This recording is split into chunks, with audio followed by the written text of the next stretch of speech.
Well, hello, everybody. How y'all doing today? It is another cold day here on the South Island of New Zealand, middle of winter. It's rough down here, I tell you.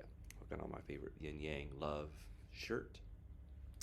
I got so many questions last time around from my video about what happens after you die and before you decide to come back to Earth. So I decided to make a part two to answer some questions and to share a little bit more because this is a topic of endless fascination.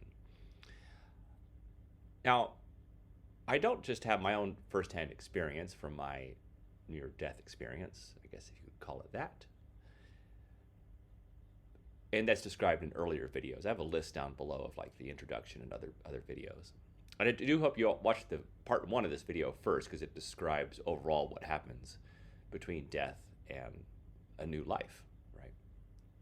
And by the way, you get to choose your own death, which is quite cool, but we'll get to that. So how do I know this? Not just my direct experience, but I've since come back and I've read thousands of case studies, right? And I would always recommend you read some of these books before you read mine. One of the most formative ones is The Journey of Souls by Dr. Michael Newton. I think in there he has about 40 or 50 case studies. And then also the Dolores Cannon books, and I've got a whole list. I'll put the recommendations down below. But it's just a fascinating subject matter when you really get into it. So how do they find this stuff out? Well, they do like a regression hypnosis. So people start to talk about their past lives, and then they talk about how they died, and then what happens when they go up there. And I took you through, I think, the 4 stages up there. It's just fascinating, full of love up there. And so, I know there's some doubt as to whether hypnosis is like a scientific thing. Well, I'm convinced it works for sure. Because like 1 or 2 or 3 hypnosis past life things could be made up and they're kind of just anecdotal. But when you look at thousands and thousands of these case studies and they all overlap and reflect one another, to me, that's basically scientific evidence. And you'll have to keep in mind that a lot of these people that are being regressed, they're not making stuff up. The level of detail they go into is bizarrely intricate, right? And a lot of times these are like accountants, right? And they might not have any interest at all in like ancient Egypt, right?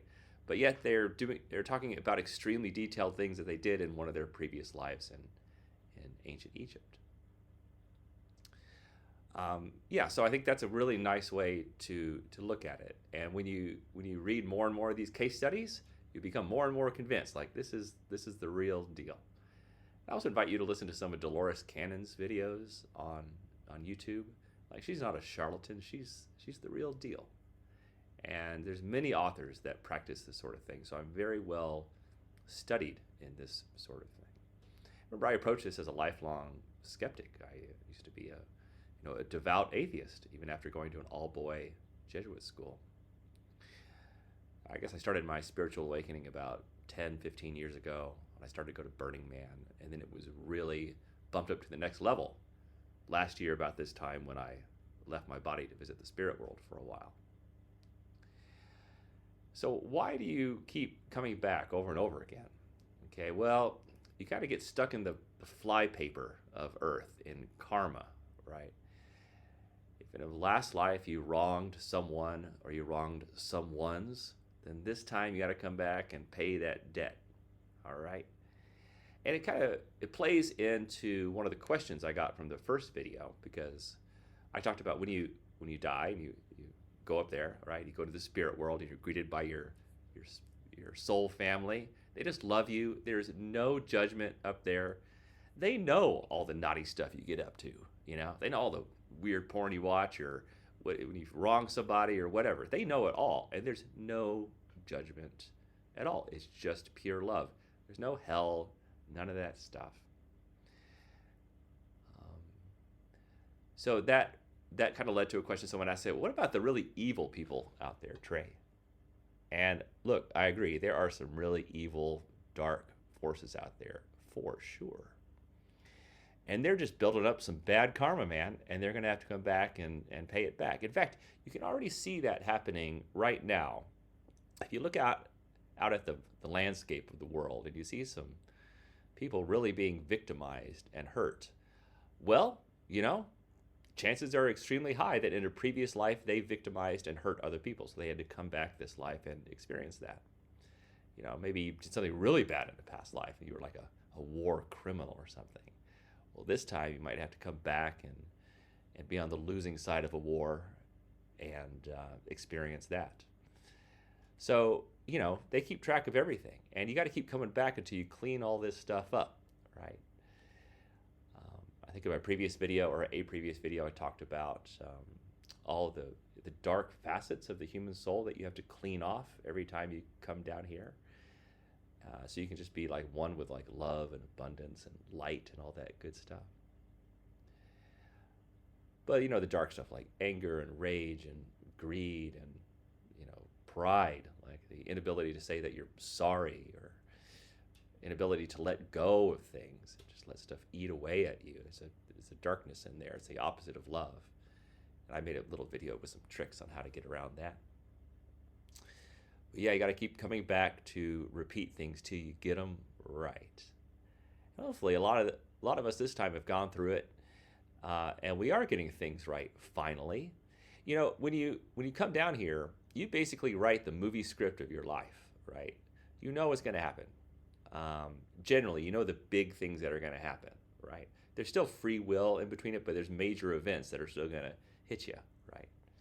And the reason that I like all this stuff, and I'm fascinated by it, is because it helps me make sense of so many things in my life that felt terrible. Like, when my parents got divorced and my dad stormed out, Well, before you come down, you sign contracts with a lot of people, and clearly my dad had a contract signed with my mom and us kids that like, okay, this is going to happen, and hopefully you learn some kind of a lesson. Hopefully he learns some kind of a lesson. And then I think about events in my life. I think, well, I'd like to think that I've learned a lot of lessons, and I'm more loving, I'm more open, I'm more considerate, I'm more empathetic. I don't know if the other side learned their lessons. That's their problem.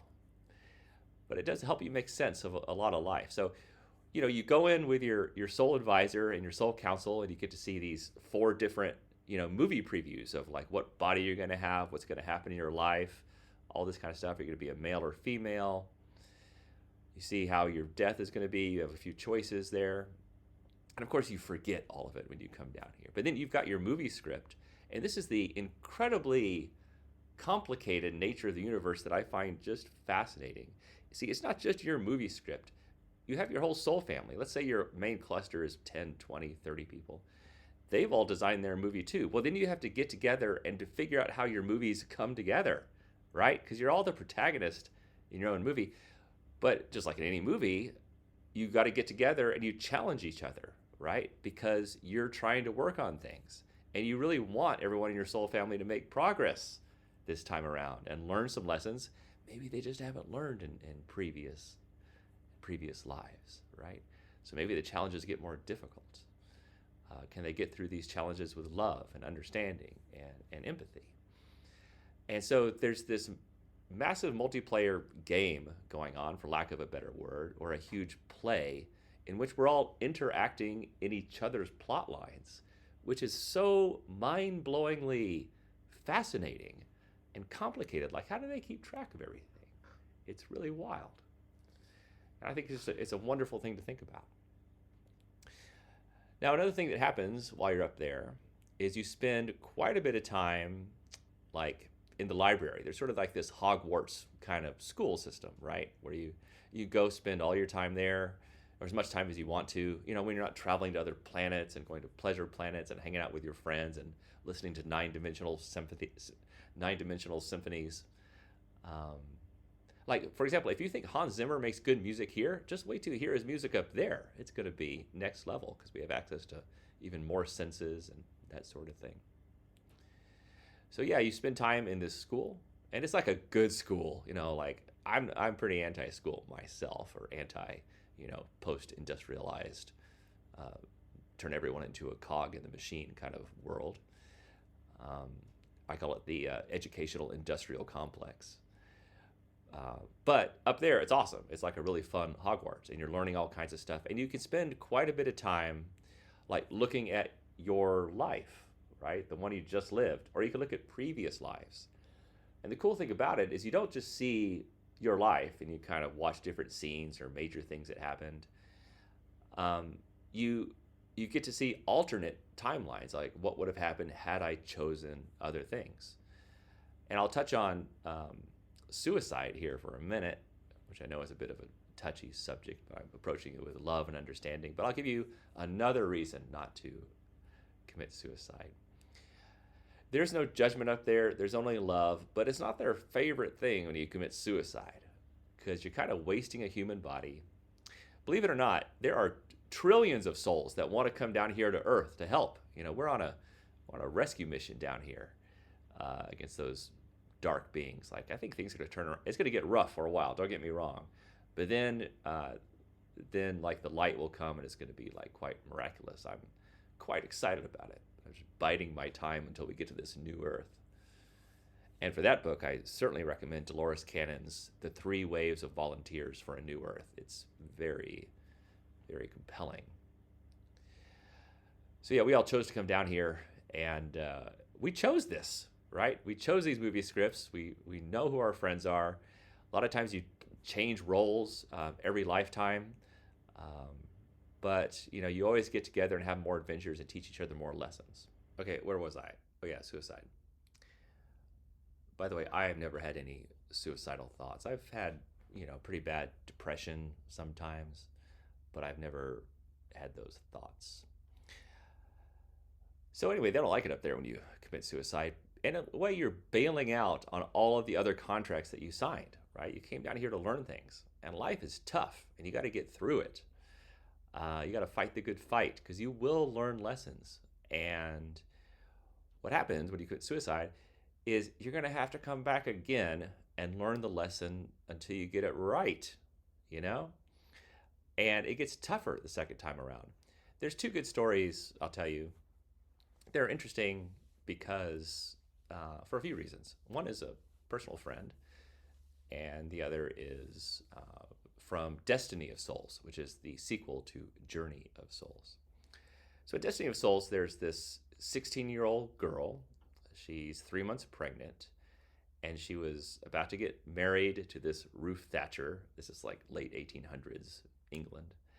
And then he dies. He like fell through the roof and died. So she was going to be a single mom, and it's not good back then, I guess, because you might have to go to London and become a prostitute. Or these were the options she was considering.